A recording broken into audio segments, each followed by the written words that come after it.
Olá, boa noite. Como vai? Vai bem? Eu espero que você esteja bem.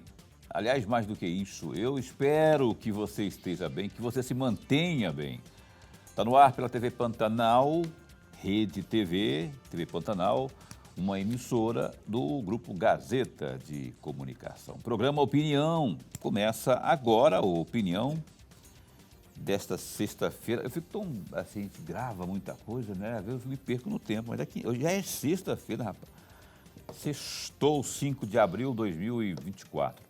Satisfação estar com você, mais uma vez aqui, de ter você em nossa companhia. Seja aqui pelo Canal 22, seja também pela internet, de forma online, não é? Pelo www.gazetadigital.com.br ou você que está acessando o programa Opinião ali pelo Facebook.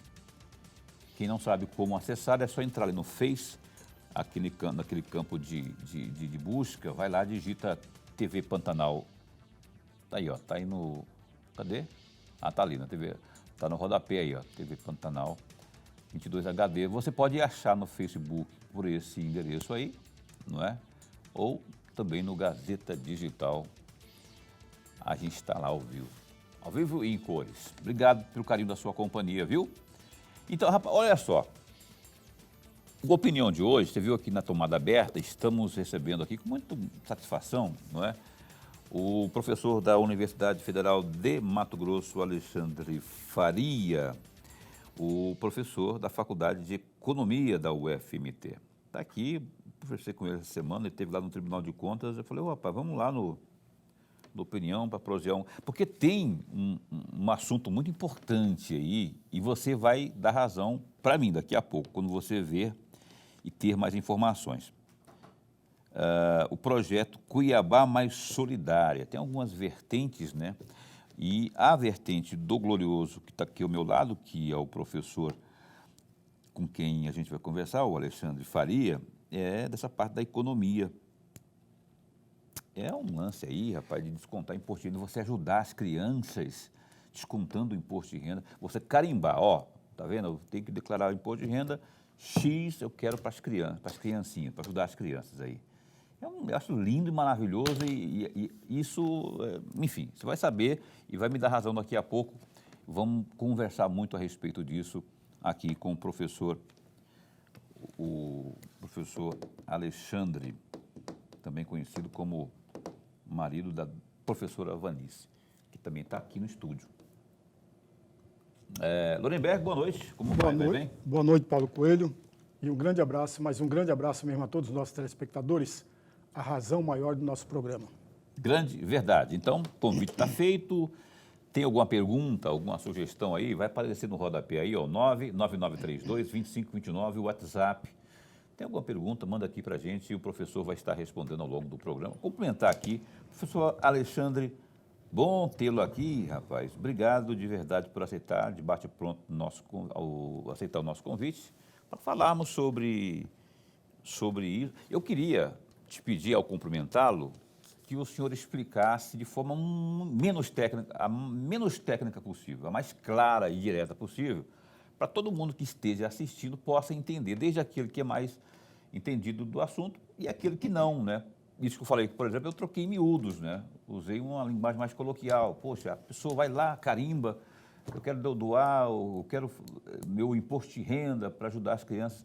Eu queria que você explicasse de forma bem direta, nessa abertura. Ao longo do programa a gente vai esmiuçando mais o assunto. Boa noite. Boa noite, Paulo. Boa noite, Lorenberg. Boa noite, o nosso telespectador, aquele que nos acompanha, aí nas redes sociais também. A todos e a todas uma boa noite. Essa é uma grande oportunidade, muito obrigado por abrir esse espaço. É uma questão que já existe há muito tempo. Em 1990, o Estatuto da Criança e Adolescente, uma lei de 40 anos, mais de 30 anos, definiu no artigo 260 que o contribuinte, pessoa física e pessoa jurídica, podem definir um pedacinho do imposto de renda que ele deve para o governo federal, para a União, porque o imposto de renda é um tributo federal. Uhum. que um pedacinho, no caso da pessoa física, 6% do que ele deve, e no caso da pessoa jurídica, as empresas que são optantes pelo lucro real, infelizmente todas as outras não podem, não têm esse direito. Você está vendo, inclusive, na tela, ali já é um portal, né? Pode ir falando aí. Ah, ok. Isso é o nosso site, que ele está hospedado na Universidade Federal de Mato Grosso, no Instituto de Computação. Tem muitas informações, inclusive, pode ajudar bastante o contribuinte, que eventualmente tem alguma dúvida. Tem um botãozinho como doar lá em cima, na parte superior. Lá no cantinho de cima ali, né? É, na parte superior, no Lado direito ali? lado direito, lá em cima um verdinho, ó, como doar. Lá. Tá vendo ali? Aí ele vai abrir um breve detalhamento e pessoa física e jurídica, e aí o contribuinte, que na verdade o proprietário da pessoa jurídica, que paga como pessoa jurídica, ele também é pessoa física. Com então certeza. ele pode doar pelas duas opções, né, pessoa física e jurídica. E aí, seguindo lá a pessoa física ou jurídica, tem mais detalhamentos ainda de como doar. Então, o contribuinte, nesse momento em que ele tem que acertar as contas com o leão, nós sabemos aí que, normalmente, entre março e maio, esse ano, 15 de março já iniciou, dia 31 de maio é o último dia do envio da declaração pessoa física. O contribuinte, ele pode, se ele mesmo declarar, se ele for o próprio a preencher a sua declaração, tem alguns campos de como doar diretamente na declaração. E nós temos ali, na página que foi projetada... A página está aí, ó. Aí na página tem, acredito que já foi carregado lá dentro de pessoa, lá no botão como doar, aí no botão pessoa física, lá na parte inferior esquerda, deixa eu ver se já foi carregado o material, lá, o passo a passo para a doação pelo celular, tem lá em cima, ó. Ah, pelo celular. Tem como doar pelo celular. Hoje a maioria das pessoas, dos contribuintes, tem utilizado a ferramenta do celular para realizar a sua declaração.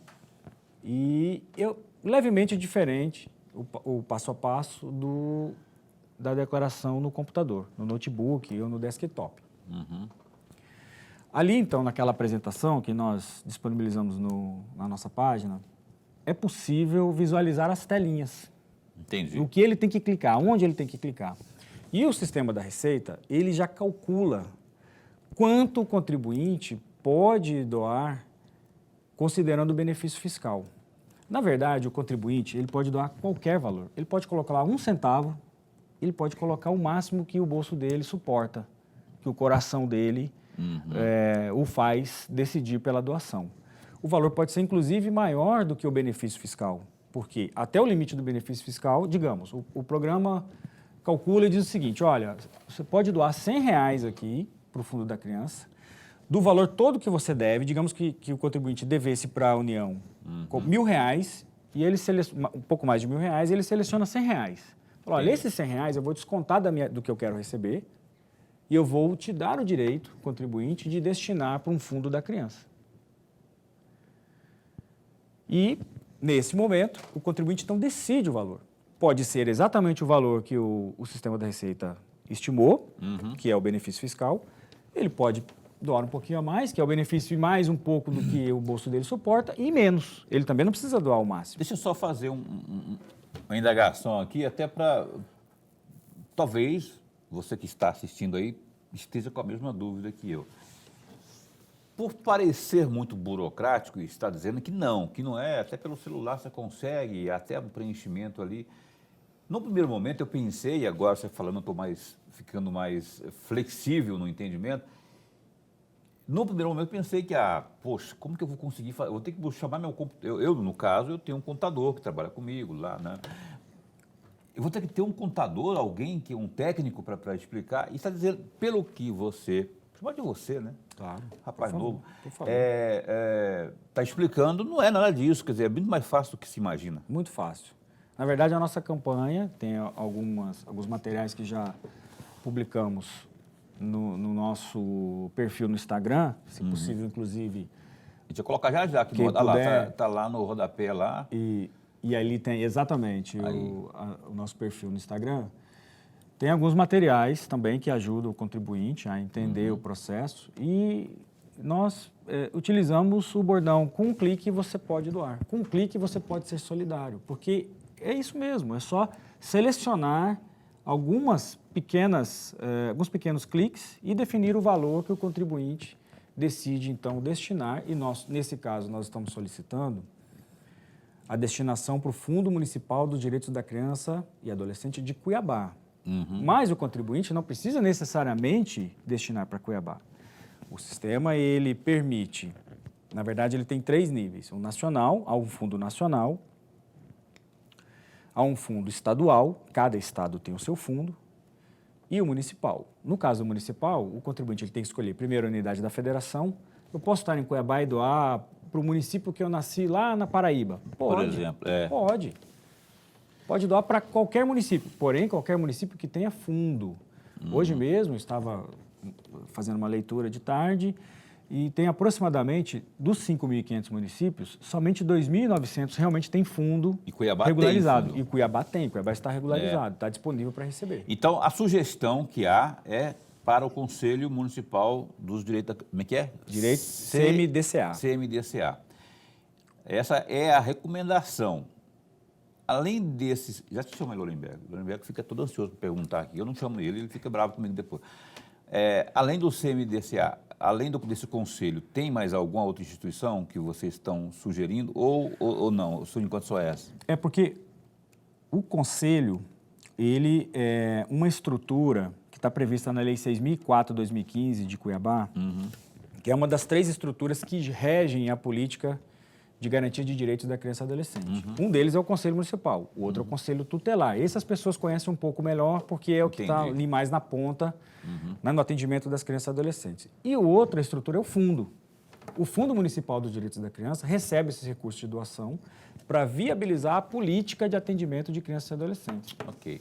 E eu vou perguntar já sobre a fiscalização. Onde tem dinheiro, nego, tem que fiscalizar. Quem que fiscaliza? Eu, todo ano. Eu tenho como acompanhar isso? Já você vai saber. Eu vou perguntar para ele. Pode preparar aí para responder. Lorenberg, por favor. Professor, antes de mais nada, registrar nossa alegria. Muito bom, mas muito bom mesmo tê-lo aqui no nosso bate-papo. Obrigado. Eu vou tentar provocar, professor, sempre no bom sentido, aprofundamento do que tudo que o senhor está me dizendo.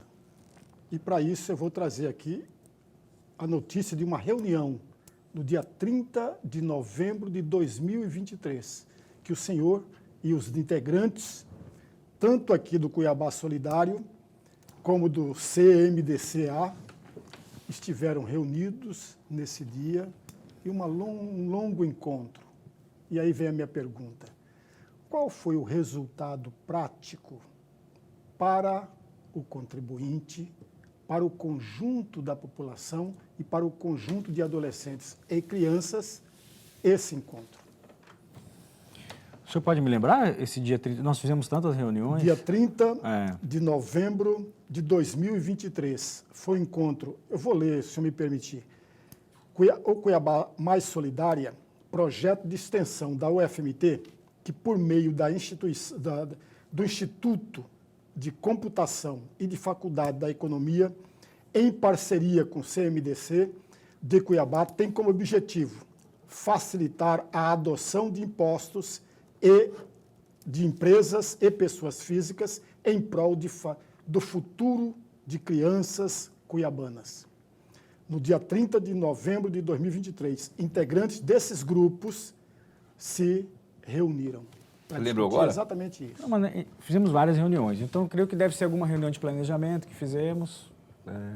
Especificamente, não estou me lembrando qual Falou, foi. inclusive, da questão digital, caminhamento. de caminhamento. Então, nós fizemos muitas reuniões, Lorenberg, muitas. Nós começamos os 2 projetos de extensão da professora Vanice e o meu, eles começaram a partir de 1º de julho do ano passado.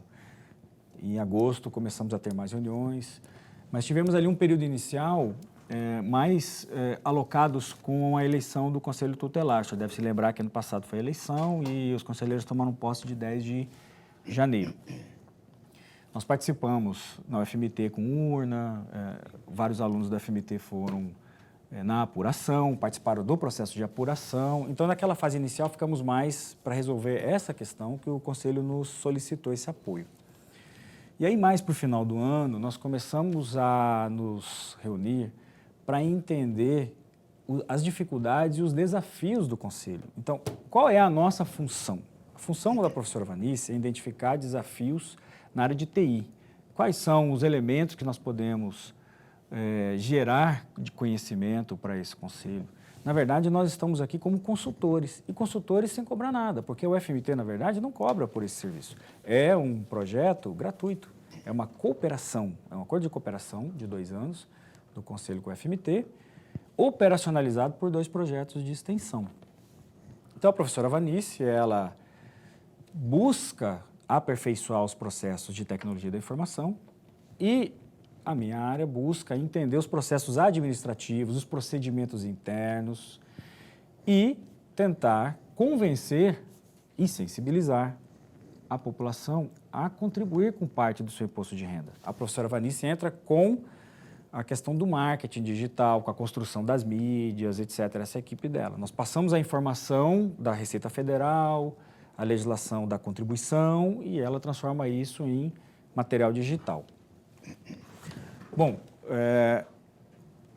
nós não temos a arrogância de acreditar que nós vamos resolver os problemas rapidamente. O Conselho, ele precisa de alguns aperfeiçoamentos para passar uma credibilidade para o contribuinte, que eu acho que é um pouco da pergunta que o Paulo quer me fazer. A questão da fiscalização, a questão da transparência.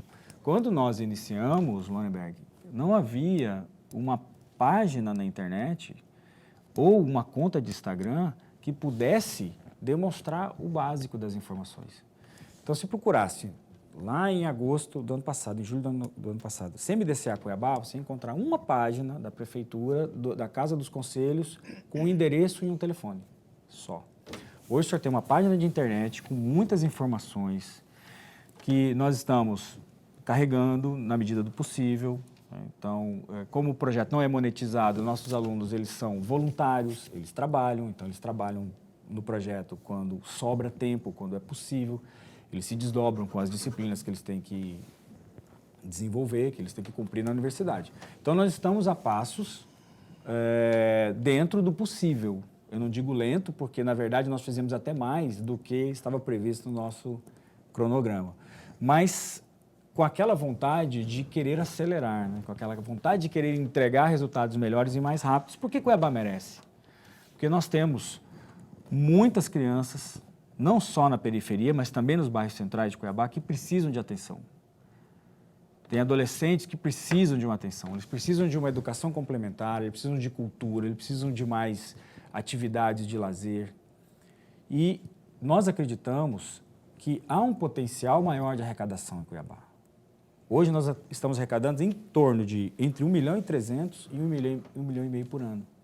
Está variando nesse intervalo. Mas pode ser muito mais do que isso. Os últimos dados que temos da Receita Federal, o potencial de arrecadação pessoa física, apenas pessoa física, não, estou excluindo as empresas, 43 milhões de reais. Olha só, Ixi, Maria, dá para fazer muita coisa. Imagina se chega a 10 milhões, por exemplo, não estou falando nem de 40, mas 10, 12, 15 milhões. Olha o que não pode ser feito com esse recurso, com esse... Então, daí a importância de você absorver a ideia, o pulo do gato, né?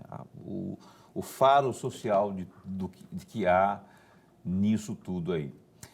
Eu vou ter que chamar o intervalo comercial, professor. Eu vou só pedir antes, Boca, põe de volta aí no rodapé aí o Instagram,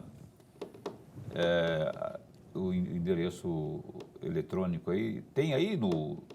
É isso aí? É o Instagram. Proje CMDCA Cuiabá, é esse mesmo. É esse mesmo, né? E ali, acessando o Instagram, a pessoa vai conseguir achar o que de informação ali, tudo? Lá no Instagram tem os vídeos institucionais que nós fizemos agora. Daqui a pouco a gente vai mostrar alguns, inclusive, não é? Daqui a pouco, após o intervalo. E outras informações. Outras informações e, principalmente, tentando passar a credibilidade que o nosso trabalho é sério. Uhum. Nós estamos aqui buscando realmente resultados para a sociedade. Ok. Além de mostrar o quão sério é esse trabalho, e também vai dar vai desatar alguns nós aí em relação a dúvidas que você, assim como eu, tinha, não é? Agora explicando aqui, professor, explica.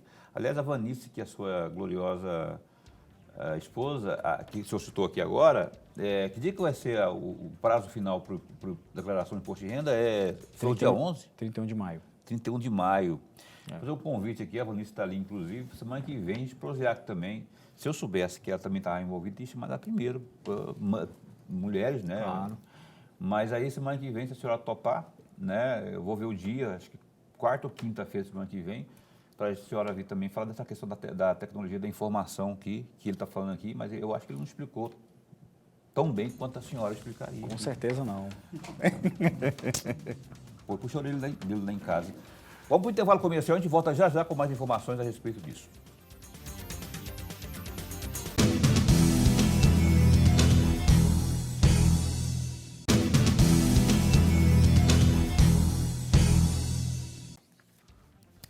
Pois bem, cá estamos de volta. Você está assistindo ao programa Opinião na sua TV. Eu queria mandar um abraço aqui para Valdinéia Campos. Ela aqui do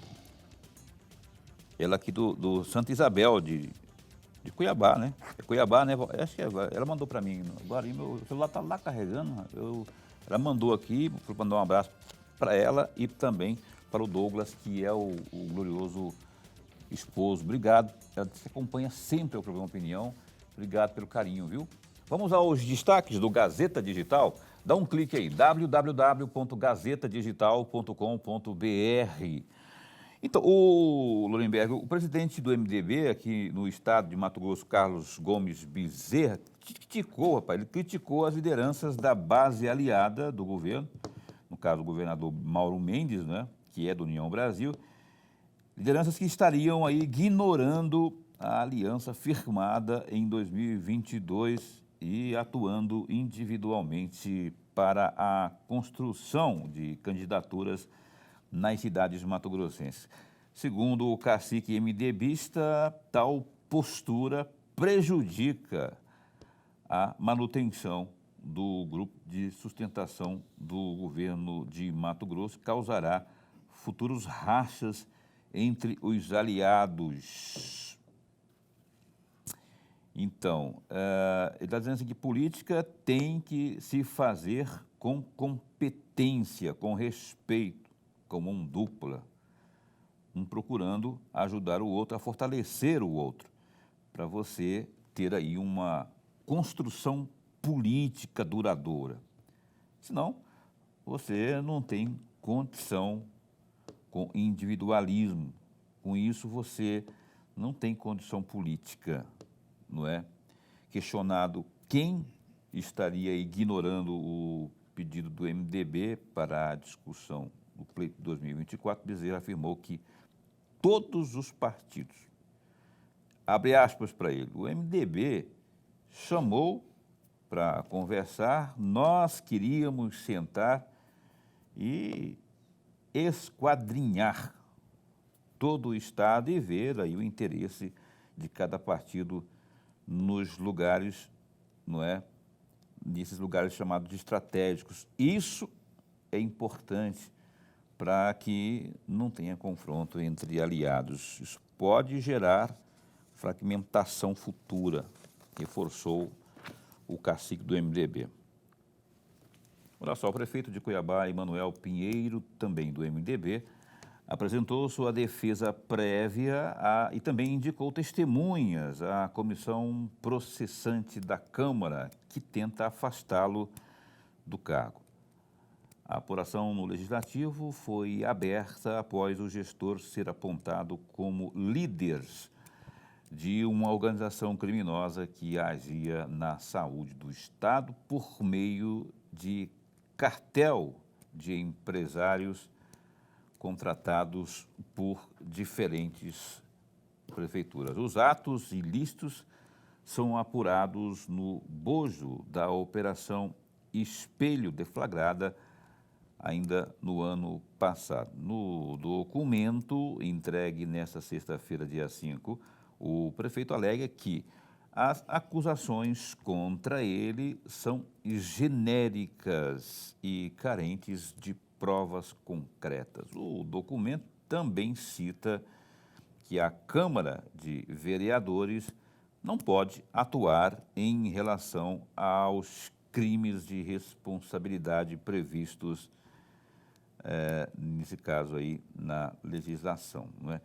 Aí ele diz assim, rapaz, ó, converter suspeitas de prática de crime comum sem qualquer investigação concluída ou processo findado é presumir a culpa onde não existe sequer acusação, estando na fase aí de mera investigação dos fatos e sem qualquer conclusão, disse em seu argumento aí o glorioso Emanuel Pinheiro. Ele é professor de Direito Constitucional, né? Aliás, ele está dizendo aí que depois que pendurar a chuteira, ele vai voltar a dar aula. O que você acha desse argumento dele aí? Ele sabe o que está falando, agora não sei se esses argumentos são plausíveis. Paulo e amigo telespectador, duas observações muito rapidamente. O objeto que é alvo da comissão processante não é a questão da saúde. Vamos bater de novo, vamos repetir. Alvo da comissão processante não tem nada a ver com aquilo que foi denunciado pelo Ministério Público a respeito de um esquema na saúde pública. Mas o que está na comissão processante? É apenas a reprovação das contas do prefeito Emanuel Pinheiro de 2022. É isso que é alvo, que é objeto de julgamento da comissão processante. O resto é carnaval. Ok, amigos? Uma segunda questão. É uma pergunta para o amigo telespectador. A intervenção pública, na saúde pública de Cuiabá ficou mais de 9 meses administrando a saúde pública, desde o mês de março, mais de 9 meses. Eu pergunto ao amigo telespectador, não vou responder, é uma pergunta. Você acha que tivesse alguma denúncia, algum documento que comprovasse o vínculo do prefeito com o esquema? Você acha que a intervenção não faria denúncia? É uma pergunta, não é afirmação. Mas o Ministério Público apontou que, né, indícios foram apontados ali e, bom, enfim, eu acho, inclusive, aí já é opinião muito pessoal, viu? Eu vi avanços na gestão feita pela interventoria, eu vi porque eu sou jornalista e a gente recebe diariamente denúncias, reclamações, enfim, deu uma amenizada. Resolveu, Paulo? Não resolveu, não, mas eu vi unidades de saúde receberem remédios, terem a regularidade no atendimento médico, a presença de médico. Eu vi uma UTI sendo reaberta, pediátrica, salvo engano, lá no começo, tinha sido fechada, a interventoria, a intervenção fez com que ela voltasse a funcionar. Agora, muita coisa ficou. E sobre denúncia que você falou aí, que ele poderia ter feito, se tivesse identificado algum tipo de denúncia, poderia ter feito. É isso que é a minha pergunta. Poderia ter feito. Significa que não teve denúncia nenhuma, que a intervenção não conseguiu nada. Simples assim. Simples assim. Tá aí, portanto, o Opinião hoje está recebendo aqui o professor Alexandre Faria, ia falar Alexandre Guedes já. Falei, ia falar Alexandre Guedes, Alexandre de Moraes, aí, mas é o Alexandre Faria, o mais importante que isso tudo, porque ele está diante de um projeto estupendo. A propósito, Boca, vamos colocar, tem uns vídeos aí, vamos colocar para a gente ilustrar um pouco aquilo que a gente vê, tanta gente legal, bacana, que está envolvida aí. Vamos colocar, por favor?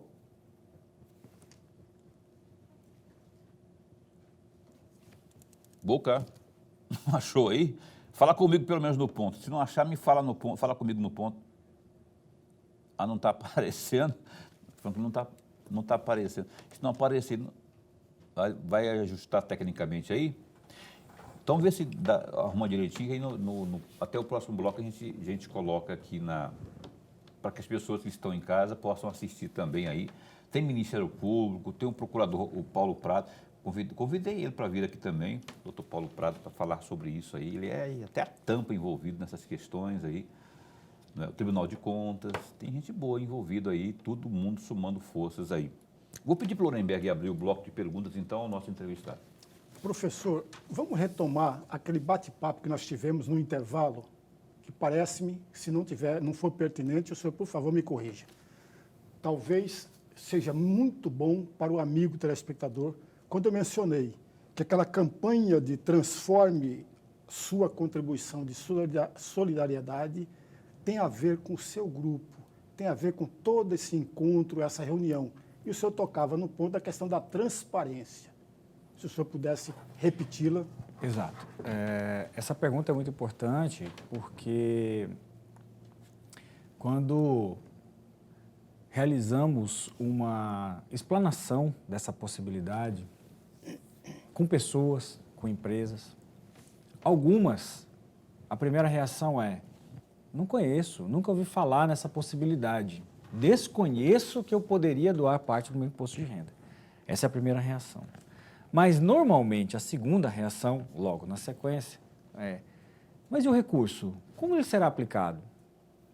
Será que ele vai cair num caixa, que eu não sei para onde isso vai acontecer? Como é isso? Foi o que eu perguntei, que eu disse que ia perguntar daqui a pouco, né? Sobre a questão de como que eu vou saber. Exato. Né? Então, esse recurso ele é depositado no Fundo Municipal dos Direitos da Criança e Adolescente, que tem uma lei própria, que não é objeto de lei orçamentária do Executivo, ou seja, as diversas secretarias e o próprio Poder Executivo Municipal não pode exercer direito sobre esse fundo. Esse fundo é específico e somente o Conselho Municipal pode destinar o recurso depois de uma reunião colegiada com definição e resolução publicada na Gazeta Municipal. Portanto, não há como retirar o recurso da atividade fim, que é o objeto, criança e adolescente. Porém, o que nós estamos trabalhando e conversando com a presidente do Conselho, a Cristiane Almeida, que gentilmente aceitou essa parceria desde o ano passado, quando fizemos a primeira reunião lá no mês de abril na UFMT, já está completando um ano a primeira reunião, de que nós precisamos aumentar a transparência e que o nosso site no UFMT está disponível para que a gente possa continuar carregando documentos, colocando informações da destinação desse recurso, quais projetos receberam, os valores, porque a legislação ela exige essa transparência. Agora, isso acreditamos que ainda é um pouco paliativo. Por que é paliativo? Porque nós somos um órgão externo da Prefeitura. Nós somos um órgão federal que está em parceria, que a gente espera que seja duradoura, mas nós não sabemos quanto tempo isso vai durar. Isso depende também da outra parte, não é? Que é o CMDCA e a Prefeitura, o Poder Executivo. O ideal seria que nós tivéssemos um sistema de gestão mais robusto, que essas informações estivessem disponíveis, todas, desde o começo, as reuniões, as atas do Conselho, a apresentação das propostas. Quem apresenta propostas? Talvez o contribuinte pode ficar nessa dúvida. Quem apresenta propostas para ter acesso a esse recurso? Chama-se OSC, Organização da Sociedade Civil. As OSC, sem fins lucrativos, de direito privado, porém sem fins lucrativos, que tem por objeto atendimento familiar, acolhimento familiar. Elas podem, depois de cadastradas no Conselho, hoje nós temos 53 OSCs cadastradas no Conselho, aptas a apresentar projetos. Essas OSCs apresentam, então, seus projetos. Quando o CMDCA faz o chamamento, esse chamamento é público, por edital. E aí, uma vez apresentado, haverá uma avaliação do projeto, da sua qualidade técnica, da sua pertinência financeira, de quem está apresentando, se tem tecnicamente habilitação para executar. E depois de aprovado, então há um contrato de fornecimento desses recursos. Esses recursos são públicos, são fornecidos por uma instituição privada, que ela vai executar e depois ela tem que prestar contas. Então, essa prestação de contas, a execução, porque na execução ele tem que apresentar as fotos, os vídeos, né, os elementos que demonstram, os artefatos que demonstram que o projeto foi executado, e bem executado, com seus objetivos. Alcançou. Porque toda gestão, o que a palavra gestão nos remete? Objetivos e metas. Toda gestão tem objetivo e tem que ter uma meta, no mínimo uma, né, ou várias.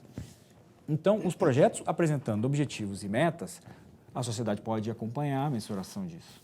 Então, eu acho que é oportuno, talvez, para a semana que vem, como o Paulo já convidou a professora Vanice. Falta aceitar ali. Também eu não percebi a aceitação dela, mas talvez seja... Não está a fim de vir, não, pelo que eu estou vendo na cara Eu dela. acho que ela vem. Acho que ela vem. Eu estou brincando, não li nada. Mas pois não. Mas eu acho que é pertinente porque nós estamos conversando já há meses na construção de uma solução tecnológica que tivesse todos esses módulos. O módulo ata de reunião, resoluções, editais, apresentação de projetos, avaliação dos projetos, contrato, destinação de recursos, prestação de contas, execução e prestação de contas. E o módulo da doação. Porque aí o contribuinte ele pode entrar, olhar de ponta a ponta todo o procedimento e se sentir seguro a fazer o aporte de recursos. Isso é importante, essa sensação de segurança, né? Tipo, exatamente. Mas nos dias de hoje a gente vê tanta coisa errada aí, mas será que esse não é mais um? Nós estamos aqui atestando porque tem tanta gente séria envolvida, né? Possível que esse pessoal está de caô, como diriam lá nos mais modernos aí, e não é, e é uma coisa séria realmente. Eu pedi alguma ilustração, tem algumas imagens aí no ponto, aí vamos colocar o que nós temos aí pronto aí na ponta da agulha. Boca.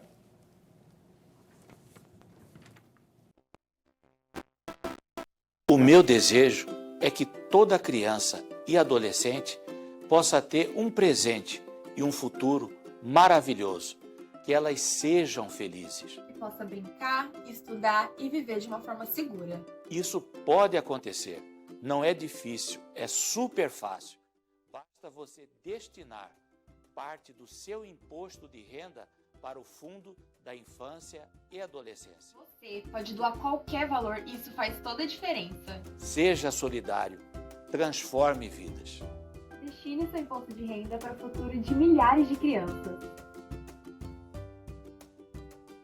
Pois bem, dá só uma pausa aí. Eu queria que você explicasse aqui, professor. Eu, enquanto pessoa física, eu posso doar a partir de... Eu vi uma história de 3%, 6%. Quanto que é para um, quanto que é para outro? Certo. Essa é uma dúvida. Realmente há um detalhe importante que o contribuinte ele precisa saber. Lá na legislação, ele estipula até 6% do imposto de renda, o imposto de renda que ele deve, que ele pode destinar para o Fundo Municipal da Criança. Porém, esse 6%, acompanha, olha só a diferença, que realmente isso precisa ser bem pontuado. Ele é no ano calendário. O que é o ano calendário? Agora nós estamos realizando a declaração em 2024, mas relativa a 2023, não é isso? 1º de janeiro de 2023 a 31 de dezembro de 2023. Os recursos que entraram na conta como do cidadão de rendimentos que são passíveis de tributação de imposto de renda. Se o cidadão, lá no ano passado, ele tivesse decidido contribuir durante o ano calendário, depositando mensalmente ou fazendo um depósito, esse valor ele vai sendo somado lá no fundo e o fundo tem um gestor, ele vai somar todas as contribuições do ano passado pelo CPF do contribuinte e vai gerar uma DBF, uma declaração de benefício fiscal, e vai enviar para a Receita Federal. Então ali, durante o ano calendário, ele pode doar 6%. Na hora que ele for declarar esse ano, quando ele abrir o seu sistema, se ele já utilizar o pré-preenchido, já vai aparecer lá a doação dele, automaticamente. Eu fiz isso, eu doei ano passado, fiz as minhas contas, cheguei à conclusão de qual era o valor de 6%, fiz o depósito no final do ano no fundo. Quando eu abri minha declaração esse ano no mês de março, já estava lá o valor que eu tinha doado, representando exatamente 6%. E estava carimbado? No seu caso, você carimbou? Já tinha, porque eu depositei na conta do fundo. Já direcionou, né? Na conta do fundo. Na nossa página da internet, tem lá, inclusive, o código PIX, que a gente pode pelo Pix, a qualquer hora do dia, da noite, final de semana, fazer o depósito na conta do fundo. Porque nós conseguimos uma reunião, ano passado, conseguimos avançar com o contador da prefeitura e ele entrou em contato com o Banco do Brasil e conseguiu o Pix, o registro Pix, a chave Pix para o fundo. Então, o fundo hoje pode receber o depósito como qualquer outra forma, mas o Pix também. Também. Tem quanto tempo? Me fala aí o tempo que tem nesse bloco ainda aí, para eu organizar aqui minha vida com o Lorenberg. Já passou? Você não me avisou nada, rapaz. Eita, difícil. Vamos para o intervalo comercial, a gente volta num instante só.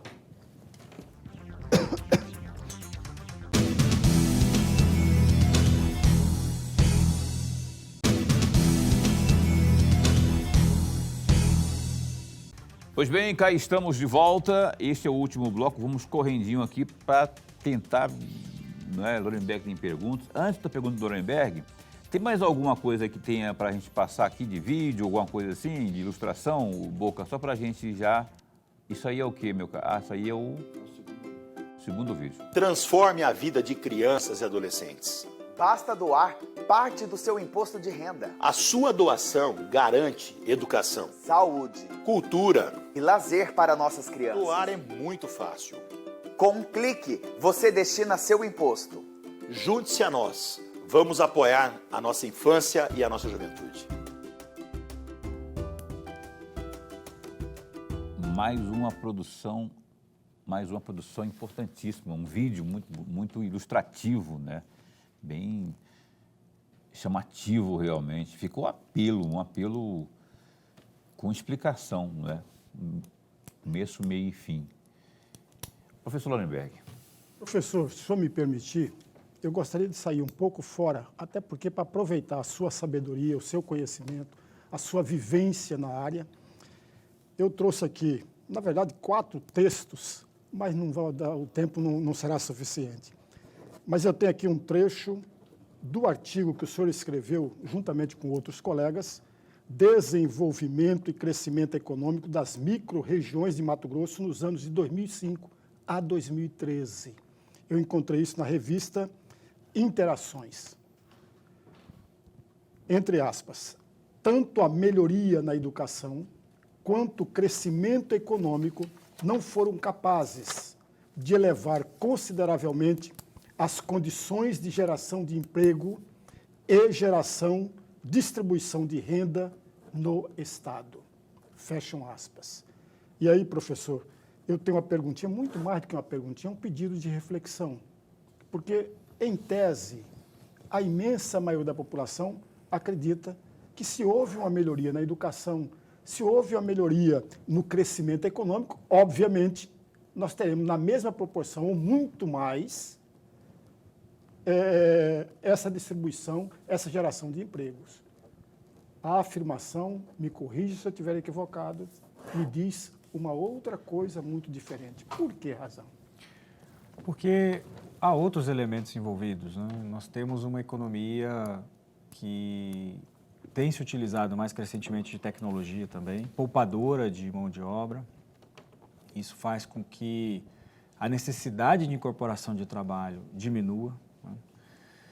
Mas também, Lorenberg, apesar dos ganhos de educação terem sido verificados na pesquisa, eles ainda não são suficientes para gerar um efeito de crescimento, mas principalmente de desenvolvimento humano e social, porque o capital humano ele precisa de muitos elementos para se expandir.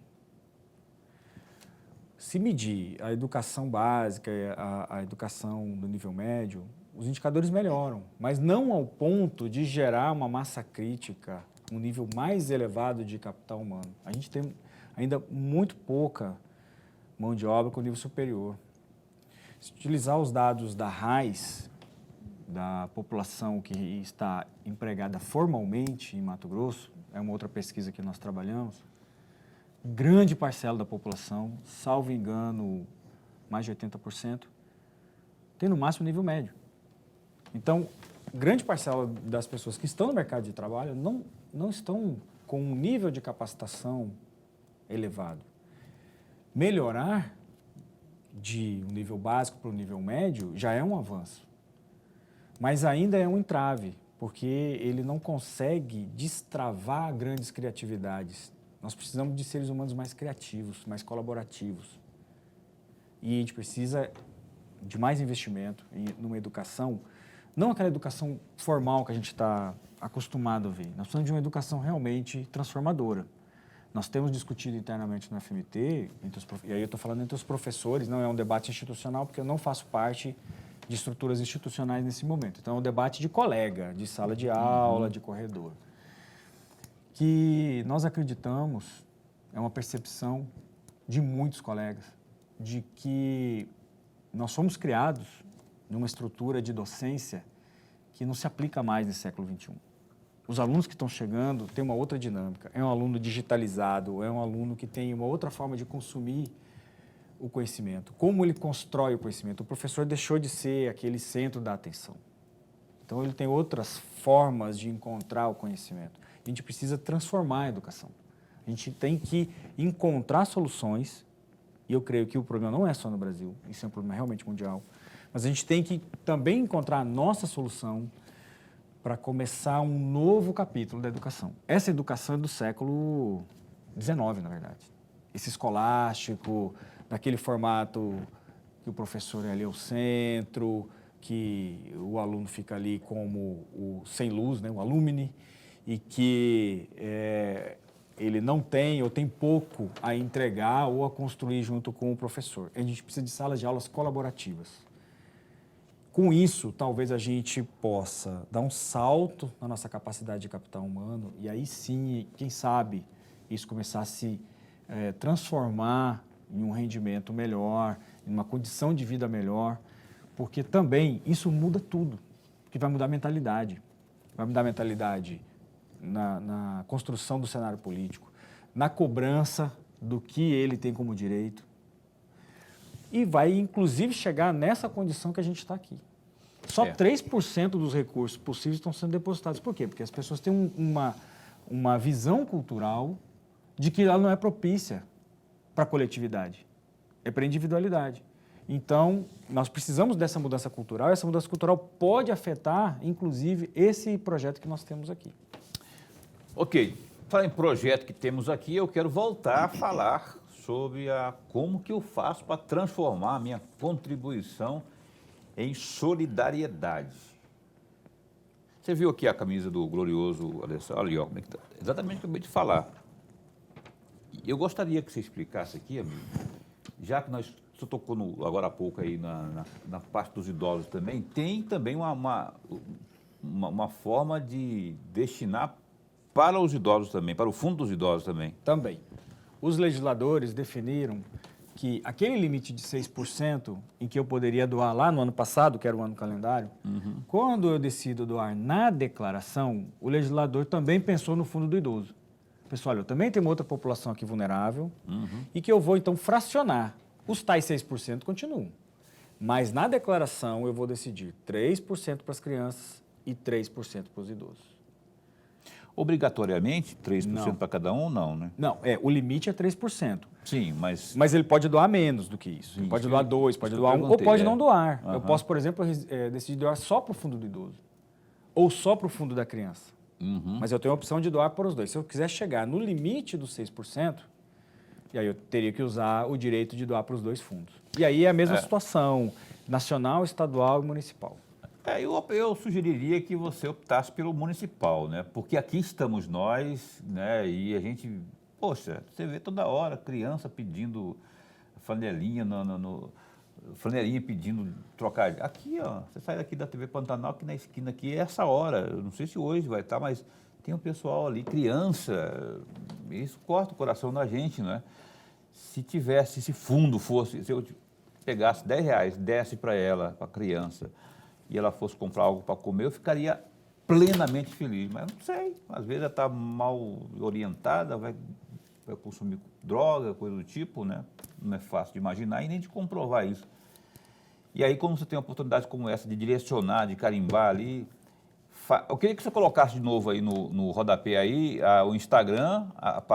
Daqui a pouco vamos acessar de novo o site, por favor, Boca. Aí.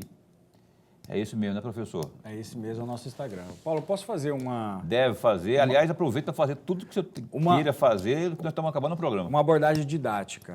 Assim, o professor tentando explicar da forma didática como que seria. Imagine que os seus impostos fossem uma pizza. E essa pizza, você assa essa pizza, ela está pronta para ser consumida, mas você tem que entregar para alguém inteira, que é o governo. Então o governo pega aquela pizza inteira e ele decide quem vai comer a pizza. Você pode, inclusive, não pegar nenhum pedaço, porque você transferiu o direito para o governo, porque é uma obrigatoriedade.